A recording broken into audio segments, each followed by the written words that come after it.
Kita berdoa. Kembali kami mengucap syukur kepadamu Tuhan Allah Bapa yang maha baik, maha pengasih. Oleh kemurahan-Mu kami dapat tiba di hari yang baru ini. Dan kami dapat Tuhan melihat pagi yang cerah. Semua adalah karena kasih-Mu yang sungguh luar biasa. Yang tak dapat kami katakan, tetapi kami dapat melihat bahwa Engkau adalah Allah yang selalu menjaga kami. Tuhan, kami akan mendengarkan firman-Mu.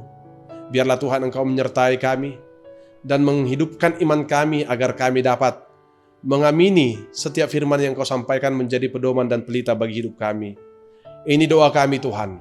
Terima kasih hanya di dalam nama Anak-Mu Yesus Kristus Tuhan dan Juru Selamat kami berdoa. Amin. Shalom Bapak Ibu Saudara yang terkasih. Firman Tuhan yang akan menyapa kita pada hari ini diambil dari kitab Yesaya pasal yang ke-43 ayat yang ke-25. Saya akan baca dan beginilah firman Tuhan. Akulah Dia yang menghapus dosa pemberontakanmu. Oleh karena Aku sendiri dan Aku tidak mengingat-ingat dosamu. Demikian firman Tuhan. Kecenderungan orang-orang pada umumnya adalah lebih mudah mengingat kekurangan dan kesalahan saudaranya atau sesamanya ketimbang mengingat segala kebaikannya. Seperti ada perkataan mengatakan, 1000 kebaikan dapat menjadi sirna oleh karena satu kesalahan. Bapak Ibu Saudara yang terkasih, menerima kekurangan dan memaafkan kesalahan orang lain adalah sesuatu yang sangat sulit bagi setiap orang.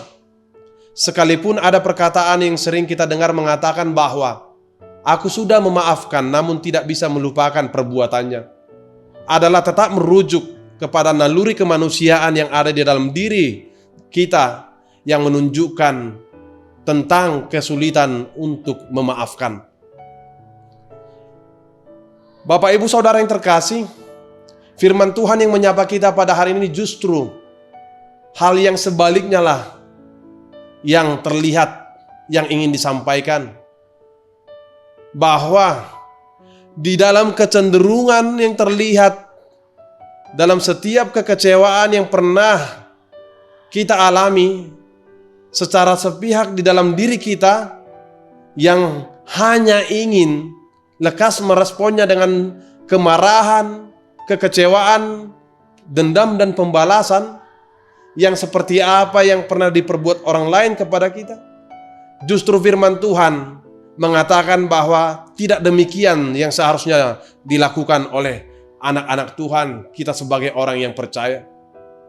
Sekalipun dunia mengatakan paling sedikit ketika seseorang dikecewakan, yang terungkap dalam diri seseorang ketika itu adalah ingin membalaskan rasa tidak senangnya atas perbuatan dan perlakuan orang yang pernah mengusik kehidupannya. Dan inilah luar biasanya firman Tuhan yang menyapa kita pada hari ini. Jika ada hal yang mungkin dapat dilakukan lebih selain kata maaf, bisa saja itu pun sangat sulit diterima. Dan belum tentu kita dengan segera mau menerima. Karena kata maaf di zaman sekarang ini telah menjadi kata yang biasa tanpa ada konsekuensinya. Nah, Bapak Ibu Saudara yang terkasih, terlepas dari semua keadaan kenyataan apapun yang kita telah dengar tadi, firman Tuhan yang menyapa kita pada hari ini lewat renungan ini dengan berani dan tegas berkata berbeda. Ayat renungan ini mengajak kita untuk merenungkan tentang kebesaran hati Allah yang mau dan sanggup menerima keberdosaan kita. Sekalipun kita sudah banyak menyakiti dan mendukakan hati Allah. Firman ini mengatakan bahwa Allah sanggup menghapus dosa pemberontakan kita dan bahkan melupakannya.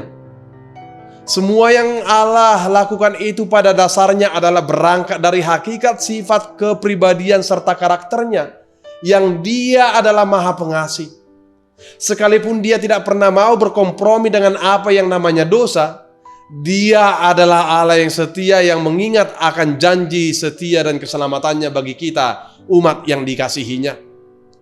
Itu dilakukannya karena prinsip sola gratia, yaitu hati yang mau memberi kesempatan pertobatan dan pembaharuan bagi kita tanpa memperhitungkan dan diberikan secara cuma-cuma di dalam anaknya Tuhan Yesus Kristus yang telah mati di kayu salib untuk menebus hidup kita.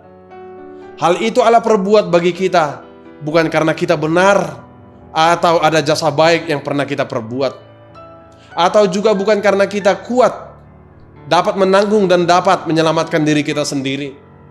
Justru karena Allah melihat bahwa kita adalah manusia yang ringkih dan rapuh dan tidak dapat menyelamatkan dirinya sendiri, sehingga Allah oleh sifatnya yang penuh kasih dan maha pengampun, Dia tidak dapat memalingkan wajahnya dari kita.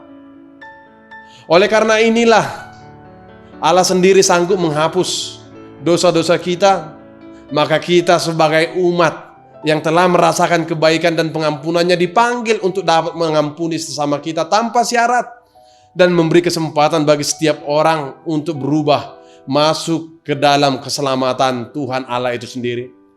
Kita tidak usah buru-buru untuk mendesak permintaan maaf dan pertobatan kepada seseorang yang sudah pernah berbuat salah kepada kita, sebab perbuatan itu dengan segala konsekuensinya hanya akan dipertanggungjawabkan kepada Allah. Sebab pertobatan itu adalah urusan Tuhan. Amin.